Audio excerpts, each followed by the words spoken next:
Bismillahirrahmanirrahim. Assalamualaikum warahmatullahi wabarakatuh.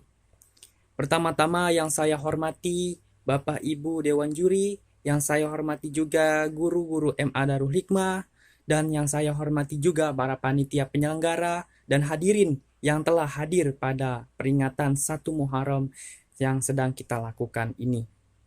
Izinkan saya memperkenalkan diri saya. Nama saya Muhammad Nova Gilang Ramadan dari kelas 11 IPA.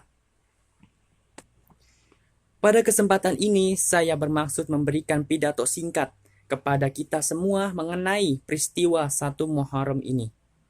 Hadirin yang berbahagia, Indonesia merupakan negara dengan penjumlah penduduk Muslim terbesar di dunia karena agama Islam menjadi agama yang banyak dianut oleh masyarakatnya.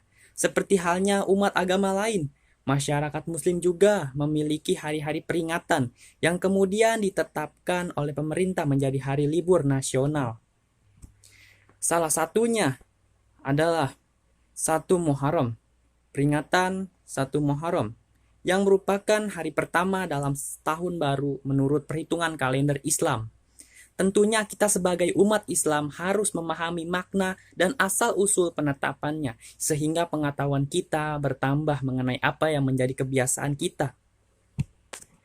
Hadirin yang berbahagia, peringatan 1 Muharram dilaksanakan menurut perhitungan yang merujuk pada peredaran bulan sebagai acuannya.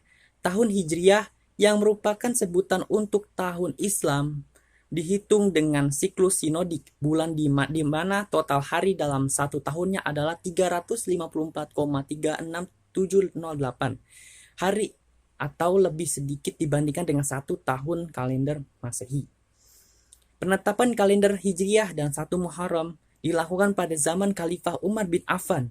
Pada saat itu Khalifah Umar mendapat teguran akibat menulis sebuah surat tanpa adanya angka tahun di dalamnya. Pada akhirnya, Khalifah Umar memutuskan untuk menetapkan tahun di mana terjadinya peristiwa hijrahnya Rasulullah SAW sebagai tonggak awal penanggalan dalam Islam dan penamaan kalender Islam tersebut. Dalam peristiwa hijrahnya Rasulullah SAW, hanya tahun saja yang digunakan sebagai acuan karena bulan di mana terjadinya peristiwa tersebut bukanlah pada bulan Muharram. Hadirin yang berbahagia, mungkin di antara kita bertanya tentang mengapa peristiwa hijrah dijadikan sebagai nama tahun dalam penanggalan Islam. Alasannya adalah karena peristiwa masuknya umat Islam dari Mekah ke Madinah tersebut menjadi momentum di mana umat Islam berdaulat dan diakui keberadaannya oleh hukum internasional.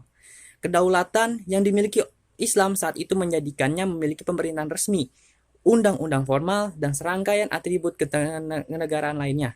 Bahkan sejak saat itu, hukum kisos dan hudud bagi para pelaku kejahatan mulai berlaku. Kondisi tersebut berlangsung terus-menerus dan menjadikan Islam berjaya hingga kepemimpinan para Khulafaur Rasyidin digantikan oleh Khalifah Bani Umayyah, Bani Abbasiyah, dan Bani Utsmani. Saat itu kejayaan Islam menduduki hingga sepertiga bumi ini.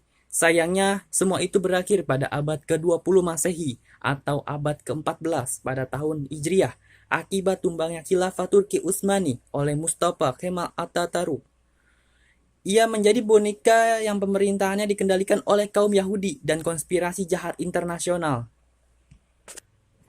Terlepas dari serangkaian peristiwa yang terjadi setelahnya, hijrah menjadi titik awal kebangkitan Islam, sehingga penamaan dalam kalender yang berlaku dalam Islam menempatkan kata hijriah di dalamnya. Hadirin yang berbahagia, sepatutnya tahun baru Islam menjadikan kita lebih bersemangat untuk menjadi lebih baik lagi dari tahun sebelumnya. Perlu kita perhatikan bahwa kesadaran dan pemahaman akan hikmah yang terkandung dalam perayaan 1 Muharram seharusnya lebih besar dibandingkan perayaannya itu sendiri.